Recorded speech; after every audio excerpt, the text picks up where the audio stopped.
നമുക്കിന്ന് ഈ ഉപവാസം എന്നൊരു വിഷയത്തെ, അതായത് ഒരു ഉപവാസം എന്നാൽ എന്താണ്, എങ്ങനെയാണ് ഉപവാസത്തിൽ കൂടെ ദൈവം നമുക്ക് വേണ്ടി പ്രവർത്തിക്കുന്നത് എന്നുള്ളതാണ് നമ്മുടെ ചിന്താ വിഷയം. ഉപവാസത്തിൽ കൂടെ എങ്ങനെയാണ് ദൈവം നമ്മുടെ ഇടയിൽ പ്രവർത്തിക്കുന്നത്? ഒത്തിരി ആൾക്കാർ ഉപവാസം എടുക്കുന്നുണ്ട്. ഉപവാസത്തിൽ കൂടെ ഒത്തിരി അത്ഭുതങ്ങൾ നടക്കുന്നുമുണ്ട്. എന്നാൽ ഒത്തിരി ഉപവാസം എടുത്തിട്ട് നടക്കാത്ത അത്ഭുതങ്ങളും ഉണ്ടെന്ന് പറഞ്ഞാൽ, അത്ഭുതം നടക്കത്തില്ല എന്നൊരു അത്ഭുതമുണ്ട് പല ഉപവാസത്തിലും. ഉപവാസം നടക്കുന്നില്ലെന്നൊരു അത്ഭുതമുണ്ട്. പല ഉപവാസങ്ങളിലും അത്ഭുതങ്ങൾ നടക്കുന്നുണ്ട്. എന്നാൽ എന്തുകൊണ്ടാണ് ഇങ്ങനെയൊക്കെയുള്ള പ്രശ്നങ്ങൾ നേരിടുന്നത് എന്നുള്ളതാണ് നമ്മൾ ചിന്തിക്കാൻ പോകുന്നത്. അതുകൊണ്ട് വളരെ ശ്രദ്ധിക്കാൻ ഞാൻ ഓർമ്മിപ്പിക്കാം. നമുക്ക് യെശയ്യാ പ്രവചനം 58 അധ്യായം ചില വാക്യങ്ങൾ, 3 മുതലുള്ള ചില വാക്യങ്ങൾ നമ്മൾ താഴോട്ടൊന്ന് വായിച്ചിട്ട് നമ്മൾ അതിനുമായിട്ട് ബന്ധപ്പെട്ട് ആണ് ചില ചിന്തകൾ നമ്മൾ ഒന്ന് പ്രാപിക്കാൻ പോകുന്നത്. യെശയ്യാ പ്രവചനം 58 അധ്യായത്തിന്റെ 3 മുതലുള്ള വേദവാക്യങ്ങൾ നമുക്ക് വായിക്കാം. കർത്താവ് നമ്മളെ സഹായിക്കട്ടെ. ഞങ്ങൾ നോമ്പ് നോൽക്കുന്നത് നീ നോക്കാതിരിക്കുന്നത് എന്ത്? ഞങ്ങൾ ആത്മതപനം ചെയ്യുന്നത് നീ അറിയാതിരിക്കുന്നത് എന്ത്? ഇതാ, നിങ്ങൾ നോമ്പ് നോക്കുന്ന ദിവസത്തിൽ തന്നെ നിങ്ങളുടെ കാര്യാദികളെ നോക്കുകയും നിങ്ങളുടെ എല്ലാ വേലക്കാരെയും കൊണ്ട് അധ്വാനിപ്പിക്കുകയും ചെയ്യുന്നു. നിങ്ങൾ വിവാദത്തിനും കലഹത്തിനും ക്രൂര മുഷ്ടി കൊണ്ട് അടിക്കേണ്ടതിനും നോമ്പ് നോൽക്കുന്നു.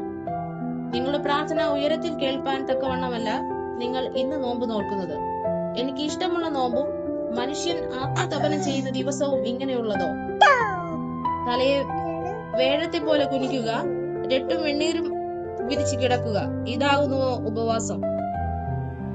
ഇതിനോ നീ നോമ്പെന്നും യഹോവയ്ക്ക് പ്രസാദമുള്ള ദിവസമെന്നും പേർ പറയുന്നത്?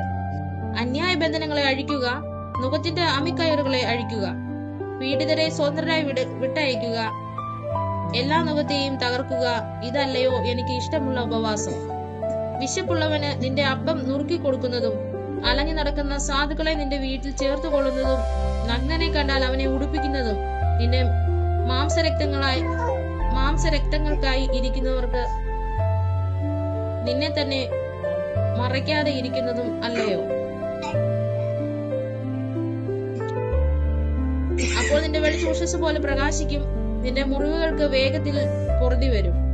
നിന്റെ നീതി നിനക്ക് മുമ്പായി നടക്കും, യഹോവയുടെ മഹത്വം നിന്റെ പിൻപടെ ആയിരിക്കും.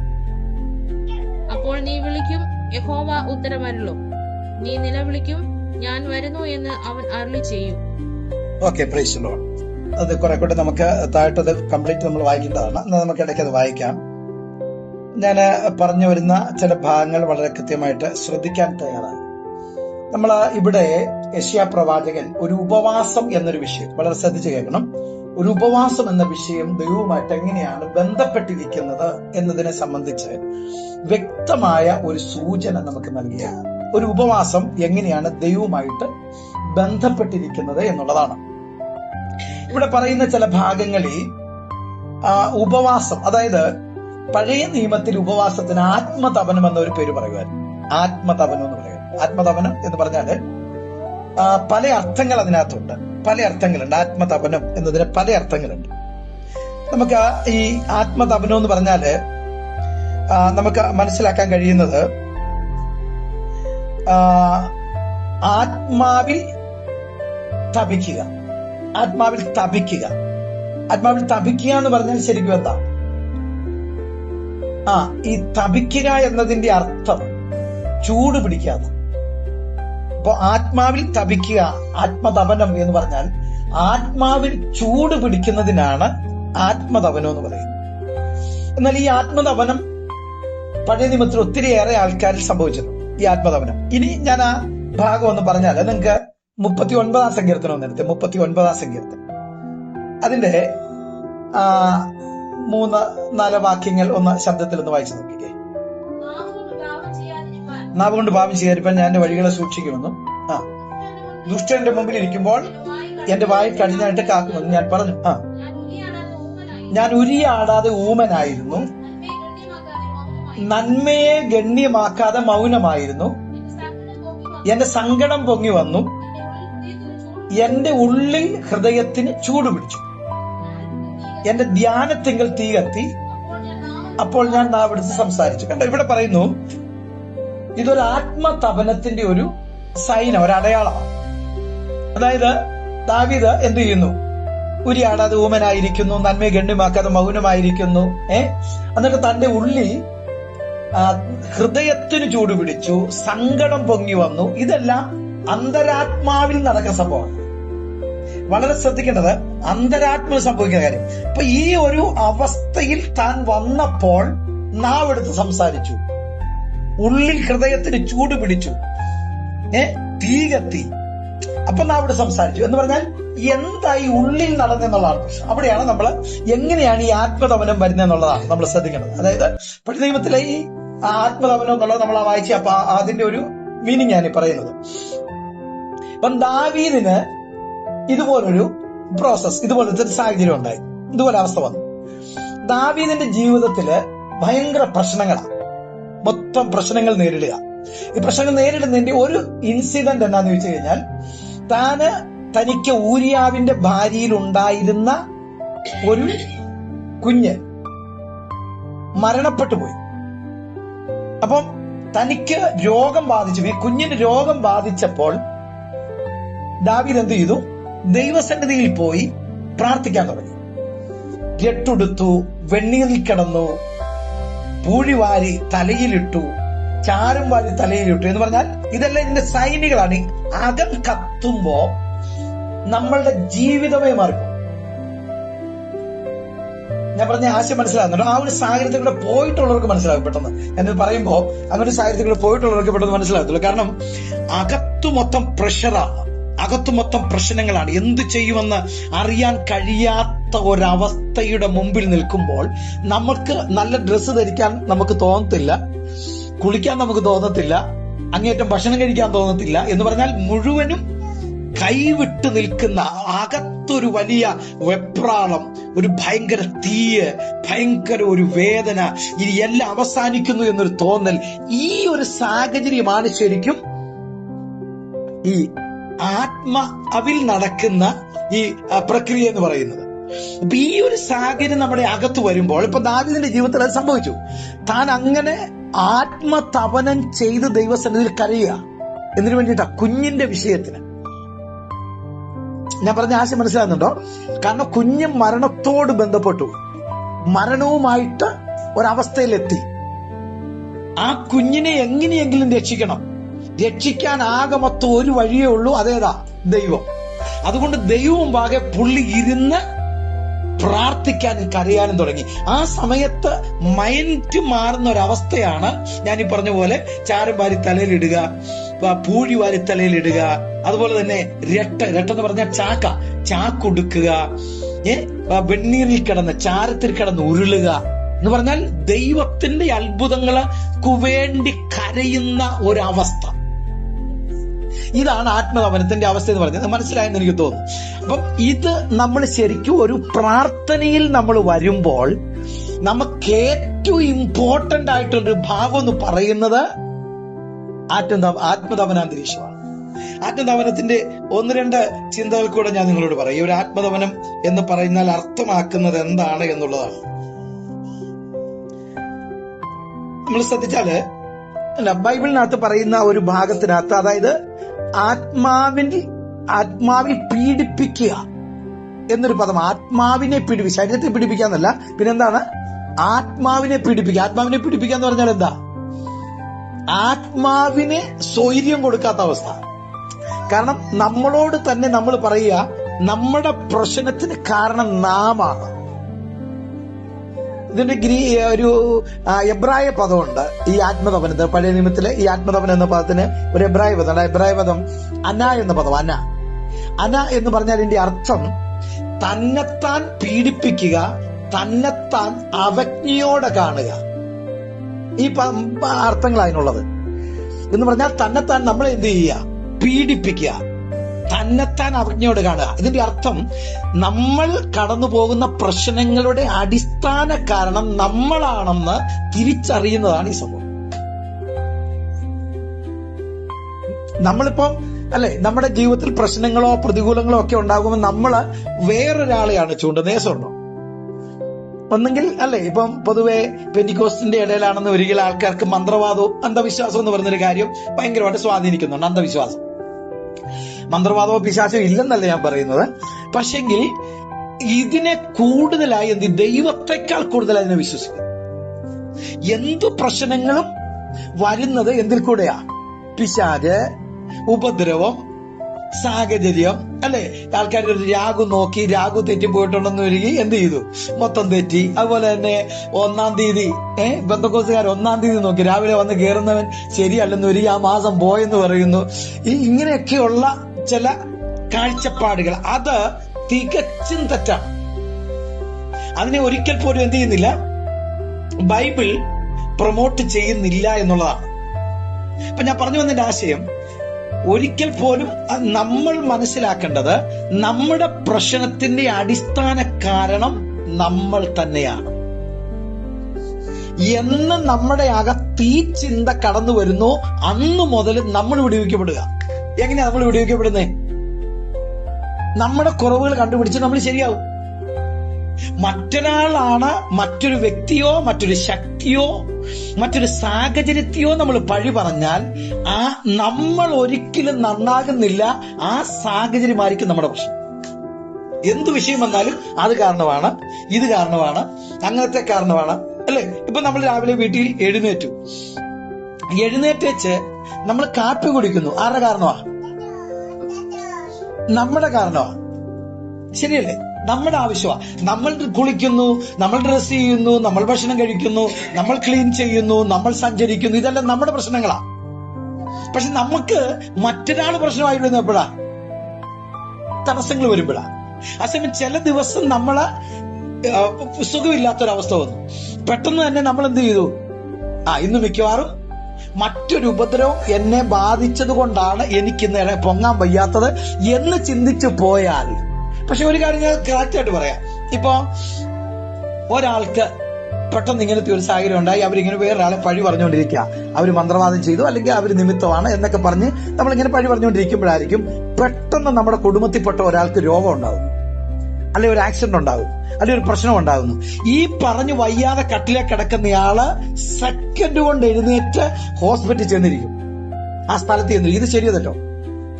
അതേത് മൈൻഡാ? നമ്മൾ വയ്യാതെ കിടക്കുകയാണ്, ഒരു ഉപദ്രവം അല്ലെങ്കിൽ പിശാച് അല്ലെങ്കിൽ ഒരു മന്ത്രവാദം അല്ലെങ്കിൽ ഒരു പ്രതികൂലം ഒന്നും പറഞ്ഞ് കിടക്കുന്ന ആ വ്യക്തി ആ സെക്കൻഡ് കൊണ്ട് എന്ത് ചെയ്തേ? ചാടി എഴുന്നേറ്റ് ഓടുന്നേ.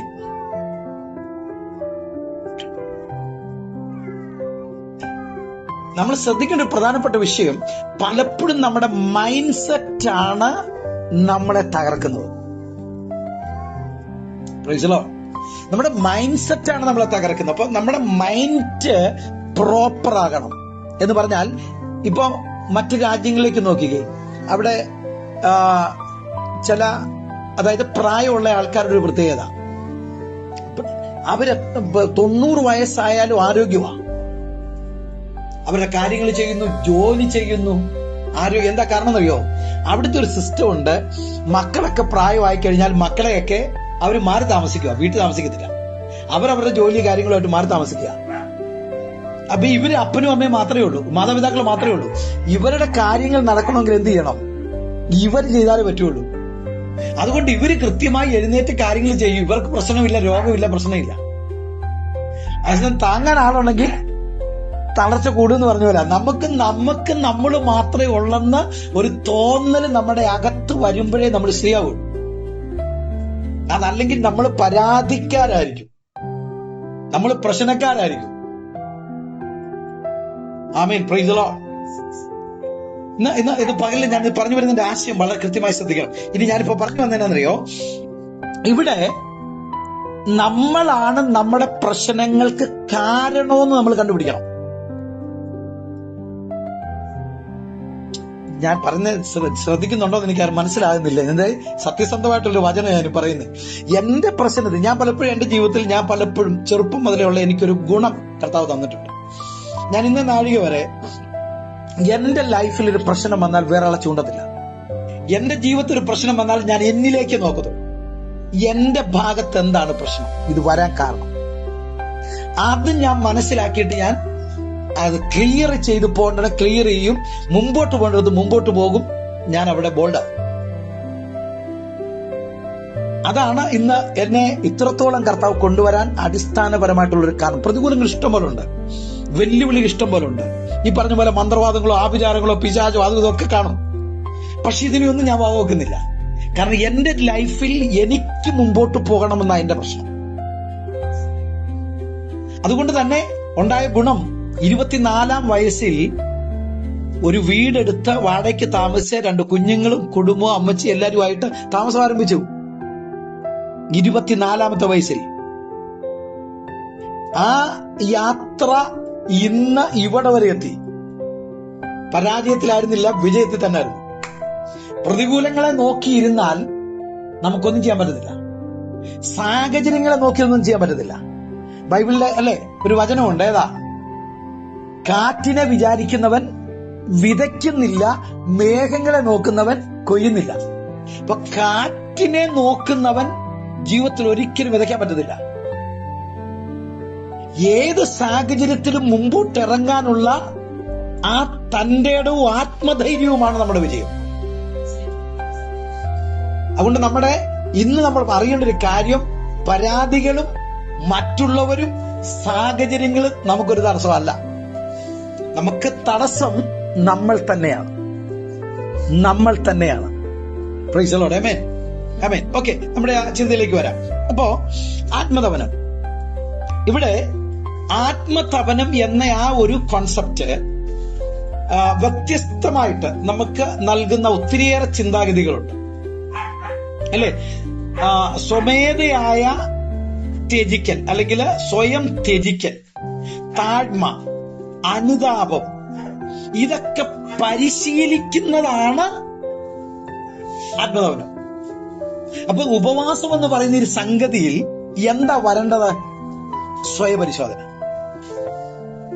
ഇവിടെ ഒരിക്കൽ പോലും നമ്മുടെ ഉപവാസ പ്രാർത്ഥനയിൽ മൂന്നാമതൊരാളില്ല, മൂന്നാമതൊരു പ്രശ്നമില്ല, മൂന്നാമതൊരു കാരണമില്ല, മൂന്നാമതൊന്നുമില്ല.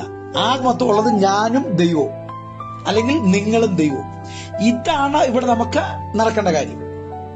ഈ ഒരു കാര്യം, ഞാന് ദൈവം, ഞാൻ എന്റെ ദൈവത്തോട് ചോദിക്കുന്ന, കർത്താവേ, വാട്ട് ഈസ് എന്റെ പ്രോബ്ലം? എന്താ? ഞാൻ എവിടെയൊക്കെ ക്രമീകരിക്കാനുണ്ട്? എന്റെ ഫോൾട്ടുകൾ എന്താണ്? എവിടെ ഞാൻ പരാജയപ്പെട്ടു? എവിടെ ഞാൻ നിന്ദിക്കപ്പെട്ടു? എവിടെ എന്റെ പ്രശ്നം? ഞാൻ തന്നെ കണ്ടുപിടിക്കുന്ന ഒരു ദൗത്യമാണ് ഈ ഉപവാസം. Praise the lord. ആമേൻ. നമുക്ക് ഈ ലേവ്യ പുസ്തകം എടുത്ത് നോക്കിയേ. 16-ാം അധ്യായത്തിന്റെ 29-ാം വാക്യം ഒന്ന് വായിച്ചേ. 16-ാം അധ്യായം 29-ാം വാക്യം കണ്ടോ? ഇസ്രായേൽ ജനത്തിന് ദൈവം ഒരു നിയമം കൊടുക്കുക. എന്താണ്? 7-ാം മാസം 10-ാം തീയതി നിങ്ങൾ ആത്മതപനം ചെയ്യണം. അപ്പോ ദൈവം ഒരു നിയമം, ഒരു ലോ അവർക്ക് കൊടുക്കുകയാണ്. ഏതാ? 7-ാം മാസം 10-ാം തീയതി നിങ്ങൾ എന്നും എന്ത് ചെയ്തോണം? ഉപവാസം എടുക്കുക മീൻസ് ആത്മതപനം ചെയ്തോണമെന്നാ. Praise the lord. ആമേൻ. എന്നെ ശ്രദ്ധിച്ചേ, ഞാൻ പറയുന്നത് മനസ്സിലാകുന്നുണ്ടോ? എന്ത് ചെയ്യണമെന്നാ പറഞ്ഞേക്കുന്നേ? ആത്മതപനം. പ്രത്യേകിച്ച് ആത്മതപനം എന്ന് പറഞ്ഞാൽ എന്താ? സ്വയപരിശോധന. സ്വയപരിശോധന നമ്മൾ വളരെ സീരിയസ് ആയിട്ട് കണ്ടത് ദൈവം ആർക്ക്. കാരണം എന്താണെന്നറിയോ? ഇവരുടെ ഇടയിൽ ഈ ഒരു വലിയൊരു പ്രോബ്ലം ഉണ്ടാകുന്നുണ്ട്. ഇവരുടെ പ്രോബ്ലം എന്താന്ന് ചോദിച്ചു കഴിഞ്ഞാല്, ഈ ആവർത്തനം പുസ്തകം 32-ാം അധ്യായത്തിൽ 32-ാം അധ്യായത്തിന്റെ 12 മുതലൊന്ന് വായിച്ചേ.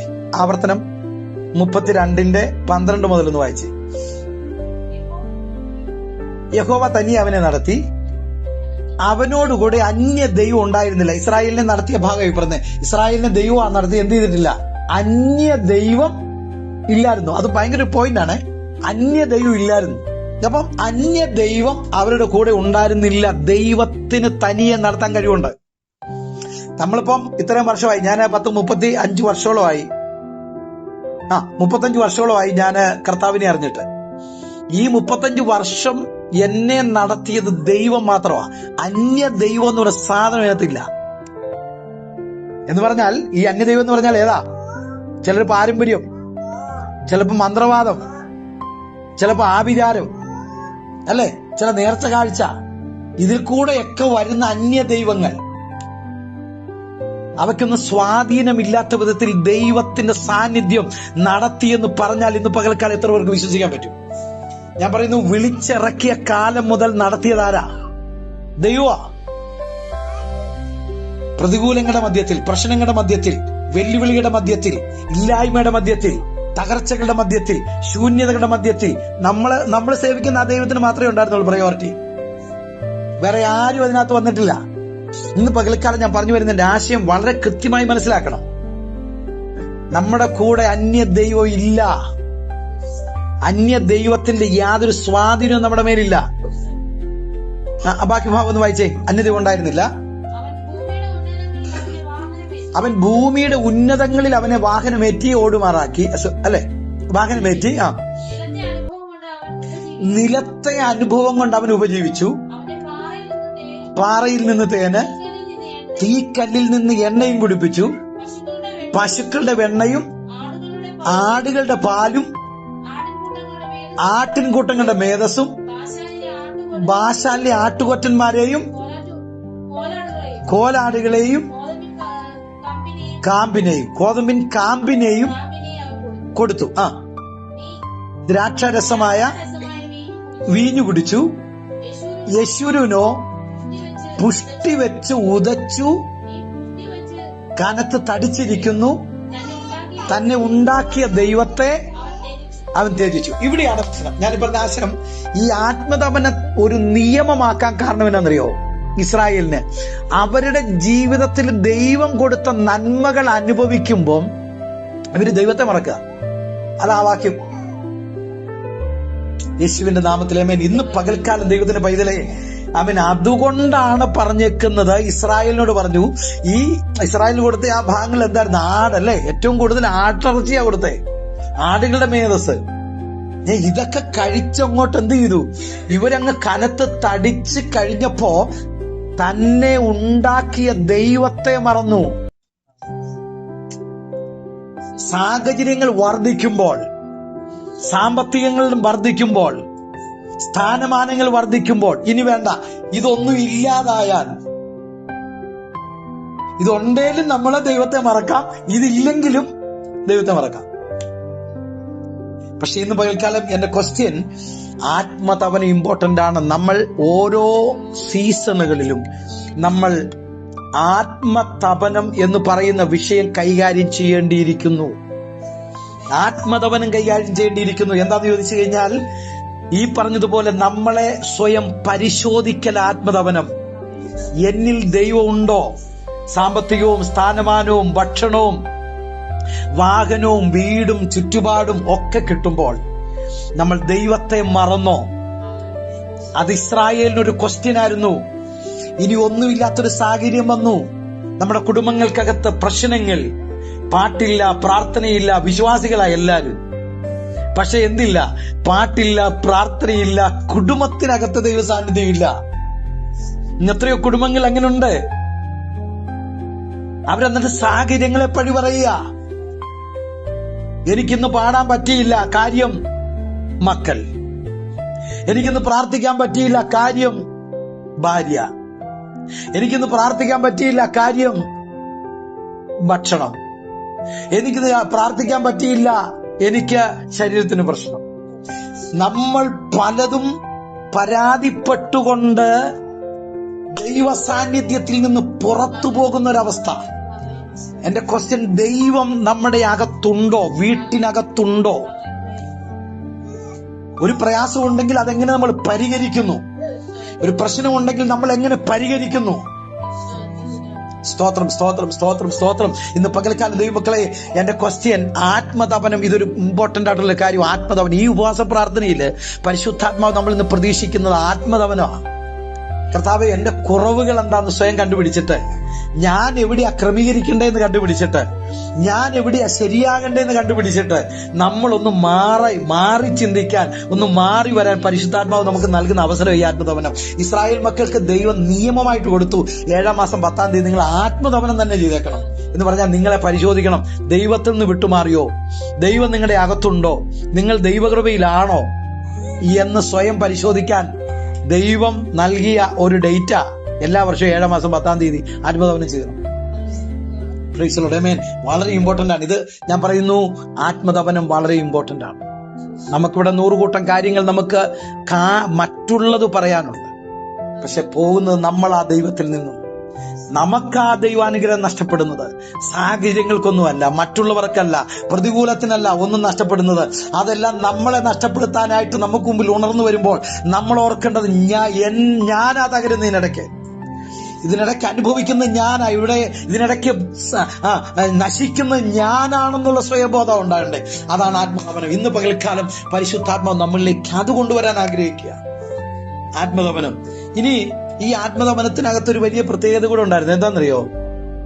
ലേവ്യ പുസ്തകം 22-ാം അധ്യായത്തിന്റെ 28, 29, 30 ഒക്കെ വായിക്കുമ്പോൾ അതിനകത്ത് കാണാൻ കഴിയുന്നത്, അന്ന് ആത്മതപനം ചെയ്യാത്ത, എന്ന് 7-ാം മാസം 10-ാം തീയതി ആത്മതപനം ചെയ്യാത്ത ഏവനെയും അവന്റെ ജനത്തിൽ നിന്ന് ഛേദിച്ചു കളയണം. അങ്ങനെയുള്ള ആൾക്കാർ ഇസ്രായേൽ ജീവിച്ചിരിക്കേണ്ടത്. കാരണം അഹങ്കാരികളായിട്ടും സ്വാർത്ഥരായിട്ടും ദൈവമില്ലാത്തവരായിട്ടും ആരും വേണ്ടെന്ന്. നമ്മൾ എങ്ങനെയാ കർത്താവ് നമ്മളെ കരുതുന്നത്? ഓരോ ദിവസവും നമുക്കെല്ലാം നൽകി തന്ന് നമ്മളെ പോറ്റി പുലർത്തി നമുക്ക് വേണ്ട ആരോഗ്യവും, അല്ലെ, മരണത്തിൽ കിടക്കേന്ന് നമ്മളെ പൊക്കിക്കൊണ്ടുവന്നു ദൈവം. എന്നിട്ട് നമ്മള് ദൈവത്തോട് ആ നന്ദി കാണിക്കാൻ നമ്മൾ ജീവിക്കുന്നെങ്കിൽ കർത്താവ് നമ്മൾ എന്താ ചെയ്യുക? നമ്മളോട് കർത്താവ് എന്താ ചെയ്യട്ടെ?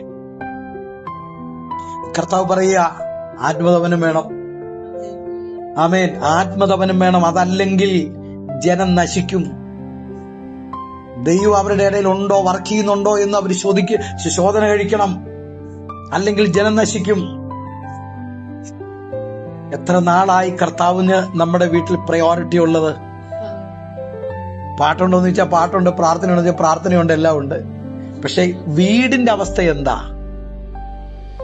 കർത്താവ് എവിടെയാ വസിക്കുന്നത്? കർത്താവ് വസിക്കുന്ന എവിടാ, അല്ലെ? ഐക്യത. നമ്മുടെ വീടിനകത്ത് ഐക്യത ഒരു പ്രധാനപ്പെട്ട വിഷയമാണ്. ഐക്യത പലപ്പോഴും നമ്മുടെ ഇടയിലില്ല. പരസ്പരം മനസ്സിലാക്കാൻ നമ്മൾ തയ്യാറാകുന്നില്ല. ഒരാളുടെ വേദന മനസ്സിലാക്കാൻ, ഒരാളുടെ ബുദ്ധിമുട്ട് മനസ്സിലാക്കാൻ, അല്ലെങ്കിൽ ഒരാളുടെ അറിവുകേടുകൾ മനസ്സിലാക്കാൻ നമ്മൾ തയ്യാറാകുന്നില്ല.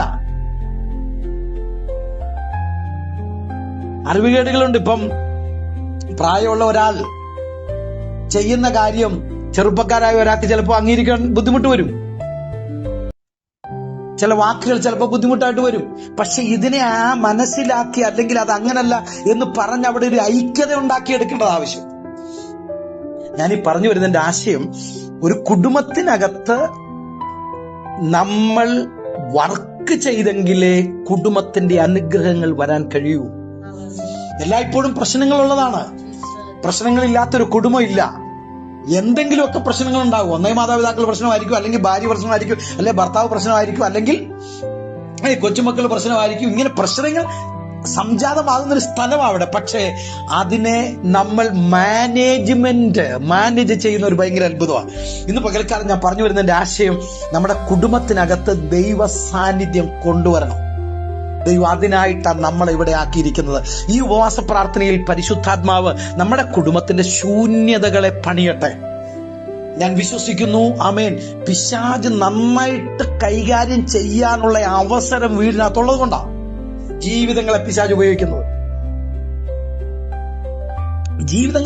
ഉപയോഗിക്കുന്നത്. പിശാചിന് അവസരം ഉള്ളത് കൊണ്ടാണ്. Yes or no? അല്ലെ? വചനം പറയുന്നു, നിങ്ങൾ സാത്താന് ഇടം കൊടുക്കരുത്. സാത്താന് നിങ്ങൾ എന്ത് ചെയ്യരുത്? ഇടം കൊടുക്കരുത്. ഇടം കൊടുക്കരുതെന്ന് പറഞ്ഞാൽ എന്നാ? നമ്മൾ കൊടുത്തെങ്കിൽ അവൻ ഇരിക്കുള്ളന്നല്ലേ എന്റെ അർത്ഥം. ആമേൻ. Praise the lord. ഇത് വളരെ ഇമ്പോർട്ടന്റ് ആണ്. നമ്മൾ അതുകൊണ്ട് എന്താണ് പരിശുദ്ധാത്മാവ് പറയുന്നതെന്നറിയോ? നമുക്ക് മുമ്പിൽ ദൈവം വെച്ചിരിക്കുന്ന ഒരു ശക്തമായ സന്ദേശമാണ് മാനസാന്തരം. ഓരോ വ്യക്തികൾക്കും മാനസാന്തരം. ആരും കുറ്റപ്പെടുത്താതെ മാനസാന്തരം. അവര് കാരണം ഇവര് കാരണം എന്നുള്ള കുറ്റപ്പെടുത്തൽ മാറ്റിയിട്ട് ഇതെല്ലാം അനുഭവിക്കുന്ന ആരാ? ഒരാളെ കുറ്റപ്പെടുത്തി ആ വ്യക്തി അനുഭവിക്കില്ലേ? എന്നാൽ ആ വ്യക്തിക്ക് അതിനകത്തുനിന്ന് ഫ്രീ ആകാൻ തക്കവണ്ണമുള്ള ദൈവത്തിന്റെ വഴിയാ. ഇന്ന് പകൽക്കാലം ഞാൻ മനസ്സിലാക്കിയെടുത്തൊരു കാര്യം എന്താണെന്നറിയോ? ജീവിതത്തിൽ പ്രതികൂലങ്ങൾ ഇഷ്ടം പോലെ തരണം ചെയ്തു. ഈ തരണം ചെയ്ത പ്രതികൂലങ്ങൾ നമ്മളെ ബോൾഡാക്കി. നമ്മുടെ സമാധാനം ഒന്നും കളയത്തില്ല, സമാധാനം കളയത്തില്ല. ഇന്ന് പകൽക്കാലം നമ്മൾ മറ്റൊരാളെ പറഞ്ഞോ അല്ലെങ്കിൽ നമ്മുടെ സാഹചര്യം പറഞ്ഞോ നമ്മൾ ഇവിടെ ഒതുങ്ങിക്കൂടി വേദനിച്ചിരിക്കുമ്പം മറ്റുള്ളവർ സന്തോഷിക്കുക, നമ്മുടെ ഒരു ആയുസ് നഷ്ടപ്പെടുക.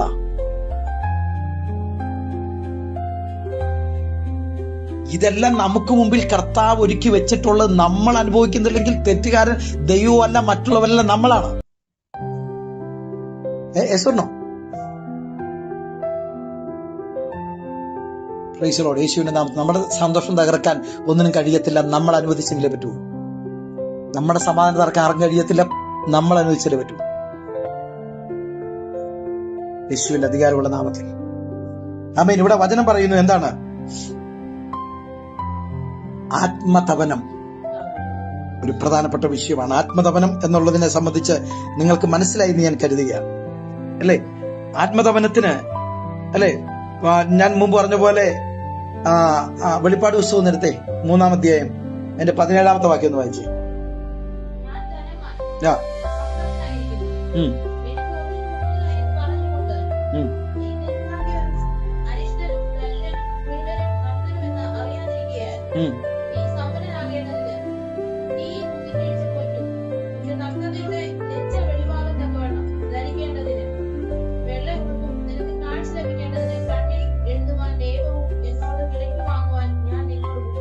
കണ്ടോ? ഇവിടെ സഭയ്ക്ക് പറ്റിയ ഏറ്റവും വലിയ പരാജയമാണ്. സഭ എന്ത് ചെയ്തു? ഞാൻ ധനവാൻ സമ്പന്നനായിരിക്കുന്നു, എനിക്കൊന്നിനും മുട്ടില്ല എന്ന് പറഞ്ഞുകൊണ്ട് കൃപയിൽ നിന്ന് വീണുപോയി. ഇന്ന് നമ്മൾ മനസ്സിലാക്കേണ്ട കാര്യം അതാ ഞാൻ പറഞ്ഞത്. നമ്മൾ ദൈവത്തിന്റെ കൃപ എങ്ങനെ ആസ്വദിക്കുന്നു എന്നുള്ള പ്രശ്നം. നമ്മള്, അല്ലെ, സമ്പന്നനാണ്, ധനവാനാണ്, എനിക്ക് ഒന്നിനും മുട്ടില്ല എന്നൊക്കെ പറഞ്ഞുകൊണ്ട് നമ്മൾ കിടന്ന് അനുഭവിക്കുക. നമ്മൾ കിടന്ന് അനുഭവിക്കുക. യേശുവിന്റെ അധികാരമുള്ള നാമത്തിൽ ഇന്ന് പകൽക്കാലം ഒന്ന് മടങ്ങി വന്നേ. കർത്താവേ, ഇന്ന് പകൽക്കാലം എന്നെ സമർപ്പിക്കുന്നു എന്ന് പറയാനൊരു കൃപ നമ്മുടെ മേൽ വരട്ടെ. മറ്റൊരാളല്ല നമ്മുടെ പ്രശ്നം എന്ന് പറയട്ടെ. നമ്മൾ മറ്റൊരാൾക്ക് അനുഗ്രഹമാണ്, നമ്മളൊരു മറ്റൊരാൾക്കൊരു ബുദ്ധിമുട്ടല്ല. യേശുവിന്റെ അധികാരമുള്ള നാമത്തിൽ ആമേൻ. ആ ദൈവകൃപ നമ്മുടെ ഇടയിൽ വ്യാപരിക്കട്ടെ, ദൈവകൃപ നമ്മുടെ ഇടയിൽ വ്യാപരിക്കട്ടെ. പരിശുദ്ധാത്മാവ് ഇന്ന് പകൽ നമ്മളോട് സംസാരിക്കട്ടെ. ഹല്ലേലൂയ. ഈ ഒരു അവസ്ഥയിൽ നമ്മൾ മടങ്ങി വന്നാൽ, ഈ അവസ്ഥയിൽ മടങ്ങി വന്നാൽ നമ്മൾ അനുഗ്രഹം പ്രാപിക്കുക, നമ്മൾ മറ്റുള്ളവർക്ക് അനുഗ്രഹമാകുക. യേശുവിന്റെ അധികാരമുള്ള നാമത്തിൽ ജയമെടുക്കുന്നു. ഹല്ലേലൂയ. Price the Lord. യേശുവിന്റെ അധികാരമുള്ള നാമത്തിൽ ജയമെടുക്കുന്നു. ആമേൻ. 3:17 കണ്ടില്ലേ? നീ നിർഭാഗ്യവാൻ, അരിഷ്ടൻ, ദരിദ്രൻ, കുരുടൻ, നഗ്നൻ. നമ്മൾ അറിയുന്നില്ല നമ്മുടെ ആത്മീയത്തിന്റെ ചോർച്ച നഷ്ടപ്പെട്ടത്. നമ്മൾ പറയുന്നു ഏതാ, ഞാൻ ധനവാൻ സമ്പന്നനായിരിക്കും, എനിക്കൊന്നും കുഴപ്പമില്ല. പക്ഷെ ഇപ്പുറത്തൂടെ എന്ത് ചെയ്യുക? പിശാച് നമ്മുടെ അനുഗ്രഹം മൊത്തം നശിപ്പിച്ചേക്കുക. ദൈവം നോക്കിയിട്ട് ഒരു ഗുണവുമില്ല. പകലിൽ ദൈവത്തിന്റെ പരിശുദ്ധാത്മ പറയുന്നു, തിരിച്ചു വരണം, ദൈവത്തിലേക്ക് തിരിച്ചു വരണം, ദൈവത്തിലേക്ക് തിരിച്ചു വരണം. തിരിച്ചു വന്ന് കുടുംബം ദൈവത്തിലേക്ക് തിരിച്ചു വരണം. അതല്ലെങ്കിൽ കുടുംബത്തിന്റെ നാശം ഒരു വലിയ നാശമായിരിക്കും. കുടുംബത്തിന്റെ തകർച്ച ഒരു വല്ലാത്ത തകർച്ചയായിരിക്കും. കുടുംബത്തിന്റെ ശൂന്യത ഒരു വല്ലാത്ത ശൂന്യതയായിരിക്കും. ആമീൻ. എത്രയൊക്കെ പാടി പ്രാർത്ഥിച്ചു എന്നൊക്കെ പറഞ്ഞിട്ട് ജീവിതത്തില് ആമീൻ ഒരു നന്മയില്ലാതെ, ഒരു സാക്ഷ്യമില്ലാതെ, ഒരു അനുഗ്രഹമില്ലാതെ നശിച്ചു എന്ന് പറയാൻ ഇടവരരുത്. അതുകൊണ്ട് പരിശുദ്ധാത്മാവ് വീടിനെ നോക്കി, വ്യക്തികളെ നോക്കി ഇന്ന് പകൽക്കാലം ഒരു ദൂത് വിളിച്ചു പറയുക, ഇവിടെ ആവശ്യം മടങ്ങി വരവാണ്. വ്യക്തികളുടെ മേൽ ആവശ്യം മടങ്ങി വരവാണ്, മാനസാന്തരമാണ് ആവശ്യം.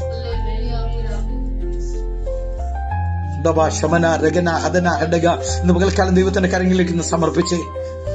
Price the Lord. യേശുവിന്റെ അധികാരമുള്ള നാമം ദൈവത്തിലേക്ക് ഒന്ന് സമർപ്പിച്ചേ. ഹല്ലേലൂയ.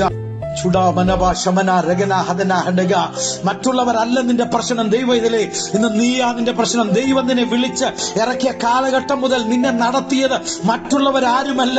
പല പ്രതികൂലങ്ങൾക്കകത്തൂടെ നീ കടന്നുപോയപ്പോഴൊക്കെ നിന്റെ കൂടെ ഇരുന്ന് ഞാനാണെന്ന് ദൈവം പറയുന്നു. മറ്റുള്ള കാരണങ്ങളല്ല. ഇന്ന് പകൽ നിനക്ക് പറയാനുള്ളത് മറ്റുള്ള കാരണമല്ല. ആ കാരണം കൊണ്ട്, ഈ കാരണം കൊണ്ട്, അവരുകൊണ്ട്, ഇവരുകൊണ്ടൊക്കെ ഞാൻ ഇന്ന് ആത്മീയത്തിൽ പുറകോട്ട് പോയി. അല്ലെങ്കിൽ എനിക്ക് പ്രാർത്ഥിക്കാൻ പറ്റുന്നില്ല, എനിക്ക് ആരാധിക്കാൻ പറ്റുന്നില്ല എന്ന് നീ മറ്റുള്ള കാരണങ്ങൾ ചൊല്ലി നീ ആത്മീയത്തെ, ആമേൻ, നിന്റെ ജീവിതത്തെ നീ പരാജയപ്പെടുത്തി അല്ലെങ്കിൽ ശൂന്യതയിലേക്ക് കൊണ്ടുപോകുമ്പോൾ പരിശുദ്ധാത്മ പറയുന്നു, നീ നിന്നെ തന്നെ കണ്ടിട്ട് നീ എവിടെ കിടക്കുന്നെന്ന് ചിന്തിച്ചിട്ട് ഇന്ന് പകൽ മടങ്ങി വരാനാ പരിശുദ്ധാത്മാവ് പറയുന്നത്. ഹല്ലേലൂയ. നീ എവിടാ നിൽക്കുന്നെന്ന് ഓർത്ത് മടങ്ങി വന്നേ. മറ്റുള്ളവര് ആമേൻ എന്തു ആകട്ടെ, ആമേൻ മറ്റുള്ളവർ എന്തു ആകട്ടെ, മറ്റുള്ളവരല്ല നിന്റെ ജീവിതത്തിന്റെ പ്രശ്നം, നീയാണ്. ആമേൻ നീ മറ്റുള്ളവരെ ചൂണ്ടി പറഞ്ഞുകൊണ്ട് ആമേൻ നീ ജീവിതത്തിൽ നിന്റെ ആവശ്യം നീ മനസ്സിലാക്കാതെ ഇന്ന് പകൽക്കാല സാഹചര്യങ്ങളെ പറഞ്ഞുകൊണ്ട് ഒഴിവാകാതെ പരിശുദ്ധാത്മാവ് നിന്നെ നോക്കി ഇന്ന് പകൽ വിളിച്ചു പറയുക, നിന്റെ ഒരു കൃപ കിടപ്പുണ്ട്, നിന്റെ ഒരു അനുഗ്രഹം കിടപ്പുണ്ട്, നീ ഒരു അനുഗ്രഹമാണ്, നീ ഒരു വിടുതലാണ്. ഹല്ലേലൂയ. നീ അത് പ്രാപിച്ചെടുക്കാൻ ഇന്ന് പകൽക്കാലം തയ്യാറായിക്കേ. ഹോശിയ 10:12 നീതിയിൽ വിതപ്പീൻ, ദയക്കൊത്തവണ്ണം കൊയ്യുവീൻ, നിങ്ങളുടെ തരിശ് നില ഉഴുവി. യഹോവ വന്ന് നിങ്ങളുടെ മേൽ നീതി വർഷിപ്പിക്കേണ്ടതിന് അവനെ അന്വേഷിപ്പാനുള്ള കാലമാകുന്നു. Praise the lord. ആമേൻ. വചനം എന്താ പറയുന്നേ? നീതിയിൽ വിതപ്പീൻ, ദയക്കൊത്തവണ്ണം കൊയ്യുവീൻ, നിങ്ങളുടെ തരിശു നില ഉഴുവീൻ എന്ന് പറഞ്ഞാൽ ഇന്ന് ശൂന്യമായി കിടക്കുന്ന ഭാഗത്ത് നിങ്ങൾ കലപ്പയിറക്കണം. ഉണങ്ങി വരണ്ട് കിടക്കുക എല്ലാ മേഖലയും. സാമ്പത്തിക മേഖല ഉണങ്ങി വരണ്ട് വിണ്ടുകീറി കിടക്കുക. ഒരു അനുഗ്രഹം വന്നിട്ട് എത്ര നാളായി? Price the Lord. യേശുവിന്റെ നാമത്തിൽ ആമേൻ. ഒരു അനുഗ്രഹം കണ്ടിട്ട് എത്ര നാളായി? ആവശ്യത്തിന് നമ്മുടെ കയ്യിൽ പണം ലഭിച്ചിട്ട് നാളെത്രയായി? Praise the lord. ആവശ്യത്തിന് നമ്മുടെ കയ്യില് പണം ലഭിച്ചിട്ട് എത്ര നാളായി? നല്ല ആഹാരം, നല്ല വസ്ത്രം ഉണങ്ങി വരണ്ട് കിടക്കുക. നമ്മുടെ അനുഗ്രഹത്തിന്റെ മേഖല ഉണങ്ങി വരണ്ട് കിടക്കുക. ഒരു അനുഗ്രഹം മഴ പെയ്യാനുള്ള നമ്മുടെ ഈ കാത്തിരിപ്പിനെ നോക്കി പരിശുദ്ധാത്മ പറയുക, വെറുതെ പെയ്യത്തില്ല. ഇത് വെറുതെ എന്ത് ചെയ്യത്തില്ല? പെയ്യത്തില്ല. ഇത് പെയ്യണമെങ്കിൽ എന്ത് ചെയ്യണം? വചനം പറയുന്നു, കണ്ണുനീരോടെ വിതയ്ക്കണം, ആർപ്പോട് കൊയ്യും.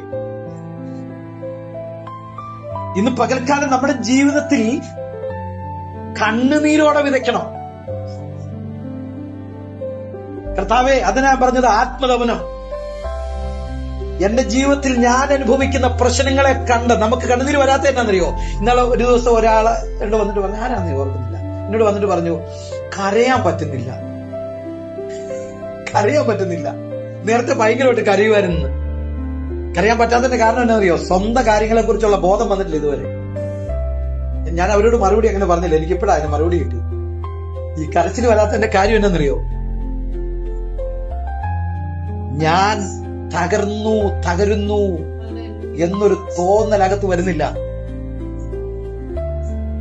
യേശുവിന്റെ നാമത്തിൽ amen, amen, amen, amen. Praise the lord. ജീവിതത്തിൽ ഒരു വലിയ നന്മ എനിക്ക് കരഞ്ഞു പ്രാർത്ഥിച്ച് എനിക്ക് പ്രാപിക്കണമെന്ന് ചിന്താഗതി വരുന്നില്ല. അവിടെയെല്ലാം നമ്മുടെ മനസ്സ് കഠിനപ്പെട്ട് കിടക്കുക. കഠിനപ്പെടുന്നത് എങ്ങനാ? ഒന്നെങ്കിൽ ദൈവത്തോടല്ലേ മനുഷ്യനോട്. കഠിന ഹൃദയം അല്ലേ? ഇസ്രായേൽ മക്കൾ പലപ്പോഴും കഠിന ഹൃദയം വന്നു. ആരോടാ? ദൈവത്തോട്. അവര് ദൈവത്തോട് ചോദിച്ചു, നിനക്കെന്നാ ഞങ്ങൾക്ക് ഇങ്ങോട്ട് തന്നാലെന്താ? അല്ലേ? ചോദിച്ചെന്നാ? ഒരു ഭാഗം ഏതായിരുന്നു? ഇറച്ചി. മരുഭൂമി ഞങ്ങൾക്ക് എന്താ മേശ ഒരുക്കി തരാത്തേന്ന്. ഇറച്ചി കലത്തിന് ഇടക്കിടക്കുക. മത്സരിക്കുക ദൈവത്തോട്. ഹല്ലേലൂയ. മത്സര ഹൃദയമുള്ളവർക്ക് കണ്ണുനീര് വരത്തില്ല. സത്യം ഞാൻ പറയുന്നേ, കഠിന ഹൃദയമുള്ളവർക്ക് കണ്ണുനീര് വരത്തില്ല. ഇല്ല, ഇപ്പൊ മത്സരിക്കുന്ന, ഇപ്പം ഞാനും മോളമ്മയും തമ്മിൽ മത്സരിക്കുക, കണ്ണുനീര് വരൂ. പിടിച്ചു നിൽക്കുക അവളോടൊപ്പം, കണ്ണുനീര് വരത്തില്ല. പിന്നെ കണ്ണുനീര് വരും തോറ്റം തോന്നുമ്പോ, എനിക്ക് അവരെ ജയിക്കാൻ പറ്റിയില്ലെന്ന് തോന്നുമ്പോ, പിന്നെ ലാസ്റ്റത്തെ ആയുധമായത് കണ്ണുനീര്. ആ കണ്ണുനീരല്ല. ആമേൻ. ഇന്ന് പകൽ ദാവീദൊക്കെ ആത്മതപനം ചെയ്തത്, അകത്ത് കയറി കതകടച്ച് ദൈവമുമ്പാകെ കരഞ്ഞു, കർത്താവേ എന്റെ പാപം ക്ഷമിക്കണം, ഞാൻ ചെയ്ത തെറ്റുകൾ മുഴുവൻ ക്ഷമിക്കണം, ഞാൻ പറഞ്ഞ വാക്കുകൾ മുഴുവൻ ക്ഷമിക്കണം, എന്റെ ജീവിതത്തിൽ വന്ന പരാജയങ്ങൾ മുഴുവൻ ക്ഷമിക്കണം, ഞാൻ ദൈവത്തോട് പാപം ചെയ്തു എന്ന് പറഞ്ഞ് കരഞ്ഞൊരു മനുഷ്യൻ. ദൈവത്തോട് പാപം ചെയ്തല്ലേ. നമുക്കറിയാം ദാവീദ് ദൈവത്തിന്റെ ഹൃദയപ്രകാരമുള്ളവനാണെന്ന് പറഞ്ഞു. കാരണം എന്താ? ഒരു വലിയ തെറ്റ് ചെയ്തു, ഒരു വ്യഭിചാരം ചെയ്തു, അതിൽ ഒരു കുഞ്ഞുണ്ടായി, ഒരു കൊലപാതകം നടന്നു. ഇത്രയെല്ലാം ചെയ്തിട്ട് ഈ മനുഷ്യനോട് പ്രവാചകൻ ചെന്നിട്ട് മുഖത്ത് നോക്കി പറഞ്ഞു, നിന്റെ ഭാഗത്ത് ഇന്ന പോലെ തെറ്റുണ്ട്. പെട്ടെന്ന് പുള്ളി എന്നാ ചെയ്തെന്നറിയോ? ഞാൻ യഹോവയോട് പാപം ചെയ്തെന്ന് പറഞ്ഞ് നെടുമ്പാട് വീട് കിടന്ന് കരഞ്ഞു. അതാ ദൈവത്തിന്റെ ഹൃദയം. ദൈവം നമ്മളിൽ നിന്ന് ആഗ്രഹിക്കുന്നത്, ആമേൻ, നമ്മളെ ഒരു തെറ്റിനെ കുറിച്ച് ബോധ്യം വരുമ്പോ നമ്മൾ ദൈവസന്നിധി എടുത്ത് തീരുമാനിക്കുന്ന തീരുമാനവും കരയുന്ന കണ്ണുനീരുവാ. വേണമെങ്കിൽ ദാവീദിന് ആ സമയത്ത് എന്ത് ചെയ്യായിരുന്നു? തനിക്ക് ഒഴിവാക്കായിരുന്നല്ലേ. കാരണം രാജാവാ. ഈ പറഞ്ഞ പ്രവാചകനെ തല വെട്ടിക്കളഞ്ഞാൽ ഈ ശബ്ദം പിന്നെ പുറത്തു വരത്തില്ല. ആള് രാജാവ്. ഒരൊറ്റ ഒരു പട്ടാളക്കാരനെ വിളിച്ചേച്ച് പറഞ്ഞാ മതി, എന്ത് ചെയ്താലേ ഇവന്റെ തല വെട്ടിയാൽ ഈ സഭ ഇവിടെ നിശബ്ദമാണെന്ന്. പക്ഷെ ദൈവാലോചനയെ വാക്കുകൊണ്ട് എതിർക്കാതെ, ദൈവാലോചനയെ സാഹചര്യം കൊണ്ട് എതിർക്കാതെ, ദൈവാലോചനയെ അറിവ് കൊണ്ട് എതിർക്കാതെ, ദൈവാലോചന ഏറ്റെടുത്തിട്ട് ആ ദൈവാലോചന മുമ്പിൽ കരഞ്ഞവനാ ദാവീദ്. അത് ചെറിയ കരച്ചിലായിരുന്നില്ല. നെടുമ്പാട് വീട് കടന്നു, കണ്ണുനീര് അലറിക്കരഞ്ഞു, യഹോവയോട് ഞാൻ പാപം ചെയ്തു. ഇന്ന് പകലെന്നെ ശ്രദ്ധിക്കുന്ന ദൈവത്തിന്റെ പൈതലേ, ഒരാത്മതപനം നമ്മുടെ അകത്ത് വരട്ടെ. കുടുംബത്തിനകത്ത് ദൈവത്തിന്റെ വിടുതൽ ഇരിപ്പുണ്ട്, ദൈവ സാന്നിധ്യം ഇരിപ്പുണ്ട്, അത്ഭുതങ്ങൾ ഇരിപ്പുണ്ട്, ദൈവത്തിന്റെ കൃപ ഇരിപ്പുണ്ട്, സമ്പത്ത് ഇരിപ്പുണ്ട്, രോഗസൗഖ്യം ഇരിപ്പുണ്ട്.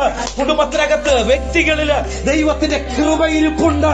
അതിന്ന് പകൽ ഏറ്റെടുക്കേണ്ടതിന് പരിശുദ്ധാത്മാവ് നമ്മളെ നോക്കി പറയുകയാ, ആത്മതപനം ചെയ്യ്. ഹൃദയത്തിനകത്തൊരു കണ്ണുനീരിന്റെ ഒരവസ്ഥ ഉണ്ടാകട്ടെ, ഒരു ഏറ്റുപറച്ചിൽ അവസ്ഥ ഉണ്ടാകട്ടെ. സ്വയം ഒരു പരിശോധനയിൽ കൂടെ നമ്മുടെ ജീവിതം ദൈവത്തിൽ അർപ്പിക്കപ്പെടാൻ, കർത്താവേ എന്റെ പാപം, എന്റെ കുറവ്, എന്റെ തെറ്റ് ക്ഷമിക്കണമെന്ന് പറയാൻ കഴിയുന്ന ഒരു അവസ്ഥയിലേക്ക് പരിശുദ്ധാത്മാവ് നമ്മളെ ഇന്ന് നയിക്കട്ടെ. ഹല്ലേലൂയ. ഈ പ്രാർത്ഥന, ഈ വചനം നമ്മുടെ കണ്ണുനീരിന് കാരണമാകട്ടെ. കർത്താവേ എന്റെ കുറവുകളെ ക്ഷമിക്കണമേ, എന്റെ ബലഹീനതകളെ ക്ഷമിക്കണമേ, എന്റെ പാപങ്ങളെ ക്ഷമിക്കണമേ എന്ന് പറയാൻ കഴിയുന്ന സ്വയപരിശോധനയ്ക്ക് ഒരു അവസരമായി മാറട്ടത്. നമ്മൾ പറഞ്ഞുപോയ വാക്കുകളെ ഓർത്ത് കരയാൻ, നമ്മൾ ചെയ്തുപോയ പ്രവൃത്തികളെ ഓർത്ത് കരയാൻ ഇന്ന് പകൽക്കാലം നമുക്ക് കഴിയുന്നതാണ് ഈ പ്രാർത്ഥനയെങ്കിൽ പ്രാർത്ഥന അത്ഭുതങ്ങൾ വരുക. നമ്മൾ അറിയാത്ത ചില വഴികൾ തുറക്കുക, നമ്മൾ അറിയാത്ത ചില അത്ഭുതങ്ങൾ നടക്കുക. സത്യസന്ധമായിട്ട് പറയുക. കണ്ണുനീരോടെ വിതയ്ക്കുന്നവൻ ഏർപ്പോടെ പോയി. ഞാൻ എന്റെ ലൈഫില് ഒരു സീസൺ, കണ്ണുനീരിന്റെ ഒരു സീസൺ ഉണ്ട്. നീണ്ട നാളുകൾ കരഞ്ഞൊരു സീസൺ ഉണ്ട്. പക്ഷെ കർത്താവ് എന്നെ പിന്നീട് കൊയ്യാൻ അനുവദിക്കുമായിരുന്നു. സത്യമായിട്ട് പറയാം, കൊയ്യാൻ അനുവദിക്കുമായിരുന്നു. ഇന്ന് കർത്താവ് ആമേൻ വലിയ ഒരവസ്ഥയിലൊന്നും അല്ലെങ്കിലും ആമേൻ ജീവിതത്തിൽ ഒരു കാലഘട്ടം കർത്താവിന്റെ മാറ്റി. കാലഘട്ടം കർത്താവിന്റെ മാറ്റി. എനിക്ക് ദൈവത്തിന് മഹത്വം കൊടുക്കാൻ അനേകം കാരണങ്ങൾ ദൈവം നൽകിയിട്ടുണ്ട്. കാരണം എന്താണെന്നറിയാമോ? കണ്ണുനീരോടെ വിതച്ച ഒരു കാലമാണ്. ഇന്നുപോലെ പരിശുദ്ധാത്മാ പറയാ, നീതിയിൽ വിതപ്പി. വിതച്ചോ കുഴപ്പമില്ല, പക്ഷെ എന്ത് വേണം? നീതി വേണം. അന്യന്റെ വയലിലല്ല വിതയ്ക്കുന്നത്, അല്ലേ? നീതി വേണം, വിതയ്ക്കരു നീതി വേണം. കണ്ണുനീരോടെ വിതയ്ക്കാന്ന് പറഞ്ഞാൽ എന്താ? കർത്താവേ അവനെ തൊടണേ എന്നും പറഞ്ഞ് കരയുവാണോ? എനിക്കിട്ട് ഈ കൂടോത്രം ചെയ്ത് എന്നെ ഈ പരുവാക്കി അവനെ തൊടാതെ വിടരുത് എന്ന് പറഞ്ഞ് കരയുവാണോ? അത് നീതിയല്ല. നീതിയിൽ വിതയ്ക്കാന്ന് പറഞ്ഞ അർത്ഥം എന്താ? അവര് നമ്മളോട് ക്ഷമിച്ചുകൊണ്ട് കരയണം. കർത്താവേ ഒരു അറിവില്ലായ്മ എന്നോട് ചെയ്ത. ഇന്നലെ ഞാൻ കഴിഞ്ഞ ദിവസം ഒരു ഓൺലൈനിൽ ഇരുന്നപ്പം ആ ചെറുക്കൻ, പുള്ളി ഒരു പാസ്റ്ററാ, പുള്ളി പറയുമായിരുന്നു, ഒരു തെറ്റും ചെയ്യാതെ യേശു തല്ലി മേടിച്ചല്ലേ. യേശുവിനെ കാൽവരിയിട്ട് ചമ്മന്തി പരുവാക്കുമ്പോ യേശു എന്ത് ചെയ്തത്? ഒരു തെറ്റും ചെയ്യാതെ ഇത് അനുഭവിച്ചപ്പോൾ യേശു അവരോട് ക്ഷമിച്ചെന്നു. തെറ്റ് ചെയ്യാതിരുന്നയാൾ അവരോട് ക്ഷമിച്ചെന്നു. എന്നെ ആ പോയിന്റ് ഭയങ്കരമായിട്ട് ചിന്തിപ്പിച്ചത്. നമ്മളൊക്കെ ആണെങ്കിൽ എന്താ? നമ്മളോട് തെറ്റ് ചെയ്ത് നമ്മള് തെറ്റ് ചെയ്തിട്ടാ ക്ഷമിക്കുന്നത്. അവര് നമ്മളോട് ഇപ്പൊ 2 ചീത്ത പറഞ്ഞു, നമ്മൾ ക്ഷമിച്ചു. അവര് നമ്മളെ നോക്കി, അല്ലേ, നമ്മൾ ക്ഷമിച്ചു. ഇതല്ലേ ഇത്? യേശു അങ്ങോട്ട് ഒന്നും ചെയ്തിട്ടില്ല, ഗുണം മാത്രം ചെയ്തിട്ട് തന്നോട് ചെയ്തവരോട് ക്ഷമിച്ചു. ഇന്ന് പകല് നമ്മുടെ വഴക്കും വയ്യാവേലിയൊക്കെ നോക്കിയാൽ, അല്ലെ, ഒത്തിരി കേട്ട് കഴിയുമ്പോൾ ഒരെണ്ണമെങ്കിലും നമ്മൾ എന്ത് ചെയ്യും? എന്തെങ്കിലും ഒരെണ്ണം നമ്മുടെ ഭാഗത്തും കാണും പറയാൻ. പക്ഷെ ഇന്ന് പകൽക്കാലം നീതിയിൽ വിതയ്ക്കുക എന്ന് പറഞ്ഞാൽ നമ്മുടെ പ്രാർത്ഥനയ്ക്കകത്തൊരു വലിയ നീതി ഉണ്ടാകും. സ്വയനീതീകരണമല്ല. സ്വയനീതീകരണം ആർക്കാ? പരീശന്മാർക്കാ സ്വയനീതീകരണം. സ്വയനീതീകരണം അല്ല, നമ്മളല്ലാതെ നീതി പുലർത്തണം. നമ്മുടെ ഈ പ്രാർത്ഥന ഇവിടെ ചെയ്യുമ്പോൾ കുടുംബത്തിനകത്ത് പരിശുദ്ധാത്മാവ് നമ്മളിൽ കാണുന്ന ഒരു കാഴ്ച, പ്രാർത്ഥനയ്ക്കകത്തൊരു നീതി, അല്ലെ? നീതി ക്ഷമിക്കാൻ കഴിയണം, വിട്ടുകളയാൻ കഴിയണം, പൊറുക്കാൻ കഴിയണം, അംഗീകരിക്കാൻ കഴിയണം.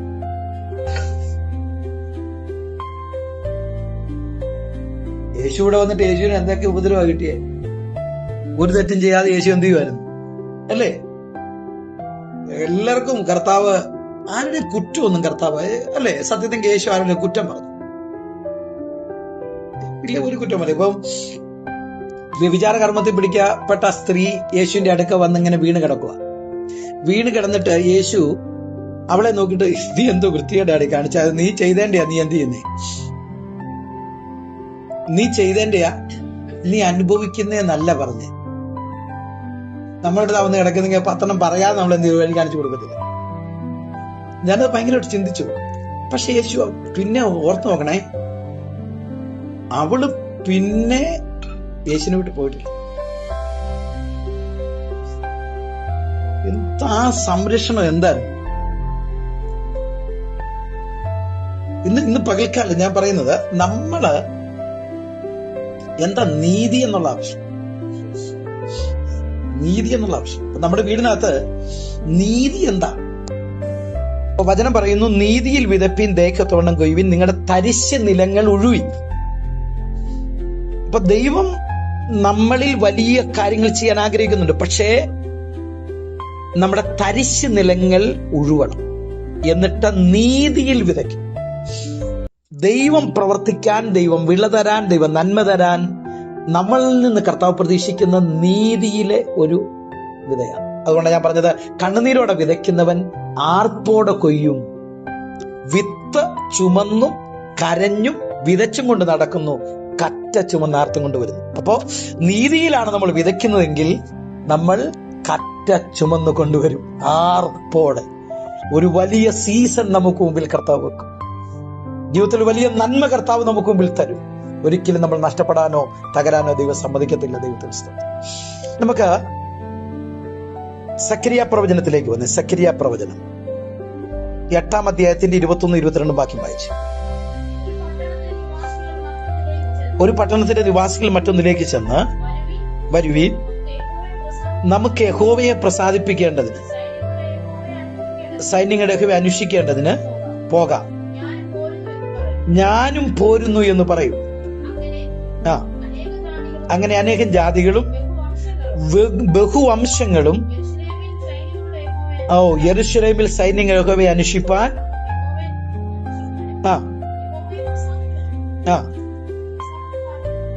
വരും. ഇവിടെ പറയുന്ന ഭാഗം ദൈവത്തിന്റെ പ്രവൃത്തി അവിടെ നടക്കുന്നുണ്ടെന്നുള്ളത് പട്ടണങ്ങൾ അറിയും, ഗ്രാമങ്ങൾ അറിയും, ദേശങ്ങൾ അറിയും. നമ്മളിലേക്ക് ജനങ്ങൾ വന്നുകൊണ്ടിരിക്കും. ആമേൻ. നമ്മൾ നീതിയിൽ വിതച്ച് ദയക്കൊത്തവണ്ണം കൊയ്യുന്നു എന്നത് ചർച്ചയാവും. ആമേൻ. ഇസഹാക്കിന്റെ കാര്യം പറഞ്ഞതുപോലെ ഇസഹാക്ക് എന്ത് ചെയ്തു? ചെന്ന ദേശത്ത് വിതച്ചു, 100 മേനി കൊയ്തു, വർദ്ധിച്ചു വർദ്ധിച്ചു മഹാധനവാനായി. ആ നാട്ടിലെ ആൾക്കാർ തന്റെ അടുക്കൽ വന്നിട്ട് പറഞ്ഞു, യഹോവ നിന്നോട് കൂടെ ഉണ്ടെന്നുള്ളത് ഞങ്ങൾ സ്പഷ്ടമായിട്ട് കണ്ടു, അതുകൊണ്ട് നമുക്ക് തമ്മിൽ ഒരു കരാറുണ്ടാക്കാമെന്ന് പറഞ്ഞ് തന്റെ അടുക്കൽ വരിക. കാരണം ബഹുവംശങ്ങൾ അറിയും യഹോവ നമ്മുടെ ഇടയിലുണ്ട്. Price the Lord. ഇന്ന് പകൽക്കാലം ഞാൻ ശക്തമായിട്ട് പറയുന്നു, ഈ ഉപവാസ പ്രാർത്ഥന ഒരു നീതിയിൽ വിതച്ച് ദയക്കൊത്തവണ്ണം കൊയ്യുന്ന ഒരു സീസണായി മാറട്ടെ. നമ്മുടെ തരിശ് നിലങ്ങൾ ഉഴുതുമറിക്കട്ടെ. യഹോവ വന്ന് മഴ നൽകി, വിളകൾ നൽകി സമൃദ്ധമാക്കും. ഇന്ന് പകൽക്കാലം അമ്മേ നമ്മളെ തന്നെ ഒന്ന് താഴ്ത്തി സമർപ്പിച്ചു കൊടുക്കാം. ദൈവത്തിന്റെ പരിശുദ്ധാത്മാവ് നമ്മളെ കുറിച്ച് ആഗ്രഹിക്കുന്ന തലത്തിലേക്ക് ഒന്ന് സമർപ്പിച്ചു കൊടുത്ത് ഈ കേട്ട വചനങ്ങള് നമ്മളോട് എന്താ സംസാരിച്ചത്? ഒരു വലിയ മാനസാന്തരം നമുക്ക് ആവശ്യമാണ്. ആത്മതപനം എന്ന് പറയുന്നത് ദൈവത്തിലേക്കുള്ള നമ്മുടെ മടങ്ങിവരവാണ്. ആത്മാവിന് നൽകുന്ന ആമേൻ ചോദ്യങ്ങളും വേദനകളും ദുഃഖങ്ങളുമാണ്. ആത്മാവിൽ നമ്മൾ അതിനെ അയവിറക്കി മനസ്സിലാക്കുക. ഞാനാണ് എൻ്റെ പ്രശ്നത്തിന് കാരണക്കാരൻ, എന്റെ പ്രശ്നങ്ങളാണ് എന്നെ ഈ അവസ്ഥയിൽ എത്തിച്ചത്, എന്റെ അഹങ്കാരം, എന്റെ സ്വാർത്ഥത, എന്റെ വാക്കുകൾ, എന്റെ പ്രവൃത്തികൾ, എന്റെ ജീവിതത്തിന്റെ അനുഭവങ്ങളാണ് എന്നെ ഇങ്ങനെ ആക്കിയത് എന്ന് സ്വയം കണ്ടുപിടിക്കുന്ന ഒരവസ്ഥയാണ് ആത്മതപനം എന്ന് പറയുന്നത്. ആത്മതപനത്തിൽ കൂടെ നമുക്ക് ദൈവത്തിലേക്ക് കടന്നു വരാം. ആമേൻ. Praise the lord. ദൈവത്തിലേക്ക് കടന്നു വരാം. ആമേൻ. ദൈവത്തിലേക്ക് കടന്നു വരാം. നിഗളിച്ച നമ്മുടെ ഹൃദയങ്ങളെ നമുക്ക് താഴ്ത്തി ദൈവത്തിലേക്ക് കൊണ്ടുവരാം. ആമേൻ. ഉയർന്ന ചിന്താഗതികൾ, അഹങ്കാരത്തിന്റെ ചിന്താഗതികൾ നമ്മളെ ഭരിക്കുന്നെങ്കിൽ നമുക്ക് താഴ്മയിലേക്ക് നമുക്ക് കൊണ്ടുവരാം. ആമേൻ. നമ്മുടെ വാക്കുകളിൽ എവിടെയെങ്കിലും മിസ്റ്റേക്കുകൾ പറ്റിയെന്നൊരു ബോധ്യം നമ്മളെ ഭരിക്കുന്നെങ്കിൽ നമുക്കത് തിരിച്ചു പറയാം. ആരോടെങ്കിലും സോറി പറയാനുണ്ടെങ്കിൽ നമുക്ക് അവരോട് സോറി പറയാം. എവിടെയെങ്കിലും നമ്മൾ പിഴച്ചു എന്ന് തോന്നുന്നെങ്കിൽ നമുക്ക് മടങ്ങി വരാം. ഹല്ലേലൂയ. ആമേൻ. വചനം പറയുന്ന പോലെ നീതിയിൽ വിതപ്പീൻ, ദയക്കൊത്തവണ്ണം കൊയ്യുവീൻ. നിങ്ങളുടെ തരിശ് നിലങ്ങൾ ഉഴുവീൻ. ഈ ദിവസങ്ങളിൽ നീതിയിൽ വിതയ്ക്കാൻ നമുക്ക്. നമ്മുടെ വിതകൾ നീതിയാകട്ടെ. നമ്മുടെ പ്രാർത്ഥനകളിൽ ഒരു നീതി ഉണ്ടാകട്ടെ. നമ്മുടെ ആരാധനകളിൽ ഒരു നീതി ഉണ്ടാകട്ടെ. ഹല്ലേലൂയ. സ്വയം നീതീകരണമല്ല, മറ്റുള്ളവരുടെ മുമ്പിൽ നമ്മളൊരു നീതിയായി മാറുവാൻ ക്ഷമിക്കേണ്ട ക്ഷമിച്ച്, വിടുവിക്കേണ്ട വിടുവിച്ച് ദൈവത്തിൽ കടന്നു വരാൻ പരിശുദ്ധാത്മാവ് നമ്മളെ കുറിച്ച് ആഗ്രഹിക്കുന്നു. അങ്ങനെ കണ്ണുനീരോടെ വിതച്ചാർപ്പോടെ കൊയ്ത് ആമേൻ വിത്ത് ചുമന്നും കരഞ്ഞും വിതച്ചും കൊണ്ട് നടന്ന് കറ്റ ചുമന്ന് ആർത്തും കൊണ്ടുവരുന്ന ഒരു വലിയ അനുഗ്രഹത്തിലേക്ക് പരിശുദ്ധാത്മാവ് നമ്മളെ ഇന്ന് പകൽ കൊണ്ടുവരാൻ ആഗ്രഹിക്കുന്നു. ദൈവത്തിന് സ്തോത്രം. Price the lord. Amen. Hallelujah. അതുപോലെ പ്രൈസ് ദി ലോർഡ്. പട്ടണങ്ങളിലേക്ക് ആൾക്കാർ കടന്നു ചെന്ന് നമുക്ക് യഹോവയെ അന്വേഷിക്കാം പോകാമെന്ന് പറഞ്ഞ് ഇസ്രായേൽ ഒരു ദൈവമുണ്ടെന്ന് അറിയുന്നത് പോലെ ഇന്ന് പകൽ നമ്മുടെ ഇടയിൽ ഒരു ദൈവമുണ്ട് എന്ന് തിരിച്ചറിയാൻ മറ്റുള്ളവർക്കിടയാകുന്ന അടയാളങ്ങളോടെ അത്ഭുതങ്ങളോടെ ദൈവം നമ്മുടെ ഇടയിൽ പ്രവർത്തിക്കാൻ ആഗ്രഹിക്കുന്നു. നമ്മെ തന്നെ താഴ്ത്തി സമർപ്പിച്ചു കൊടുത്ത് നമുക്ക് പ്രാർത്ഥിക്കാം. ഞങ്ങളുടെ സ്വർഗ്ഗ പിതാവേ, യേശുക്രിസ്തുവിന്റെ നാമത്തിൽ അടിയങ്ങളെ താഴ്ത്തുന്നു. ഞങ്ങൾക്ക് നൽകി അനുഗ്രഹിക്കപ്പെട്ട സന്ദേശത്തിനായി സ്തോത്രം ചെയ്യുന്നു.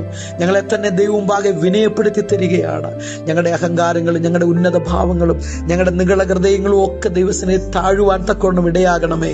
ഞങ്ങളുടെ വാക്കുകളിൽ കൂടെയോ ഞങ്ങളുടെ പ്രവൃത്തികളിൽ കൂടെയോ ദൈവനീതിയില്ലാത്തത് വന്നുപോയതൊക്കെ ഞങ്ങളോട് ക്ഷമിക്കണമേ. ഞങ്ങളുടെ പ്രാർത്ഥന നീതി ഉണ്ടാകുവാൻ, ഞങ്ങളുടെ ആരാധന നീതി ഉണ്ടാകുവാൻ കർത്താവ് ഇടയാക്കണമേ. കർത്താവെ, ഞങ്ങളുടെ തരിശ് നിലങ്ങളെ ഞങ്ങൾ ഉഴുവുകയാണ്. കർത്താവെ, ഇതുവരെ മഴയില്ലാതെ കിടന്ന് വരണ്ടുപോയ മേഖലകളിൽ ഞങ്ങൾ കർത്താവേ യേശുക്രിസ്തുവിന്റെ നാമത്തിൽ അവിടെ ചില ആമേൻ ഉഴുതുമറിച്ച് അവിടെയെല്ലാം കട്ടകൾ ഉടച്ചെടുത്ത് അവിടെ ഒരു മഴയ്ക്കു വേണ്ടി കരയാൻ ഞങ്ങളെ സമർപ്പിക്കുന്ന കർത്താവേ. ഡ്രൈ ആയിപ്പോയ ഞങ്ങളുടെ മാനസികാവസ്ഥ, ചില വ്യക്തികളോട് ഞങ്ങൾ ഡ്രൈ ആയിപ്പോയ മാനസികാവസ്ഥ, ചില വിഷയങ്ങളിൽ ഞങ്ങൾ ഡ്രൈ ആയിപ്പോയ മാനസികാവസ്ഥ, ചില മേഖലയിൽ ഞങ്ങൾ ഡ്രൈ ആയിപ്പോയ അവസ്ഥകളെ ആമേൻ ആ മണ്ഡലങ്ങളിൽ ഞങ്ങളൊന്ന് ഉഴുതുമറിച്ചിട്ട് കർത്താവേ ദൈവത്തിന്റെ നീതിക്ക് വേണ്ടി ഞങ്ങൾ കാത്തിരിക്കുകയാണ്. സമ്പൂർണ്ണമായി ഞങ്ങളെ സമർപ്പിക്കുന്ന കർത്താവേ, നിന്റെ ജനത്തെ അനുഗ്രഹിക്കണമേ. ഈ ദൂത് ഞങ്ങളുടെ ജീവിതത്തിൽ വലിയ മാറ്റങ്ങൾക്ക് കാരണമാകണമേ. യേശു കർത്താവിന്റെ നാമത്തിൽ തന്നെ. Amen, amen, amen. Praise the Lord.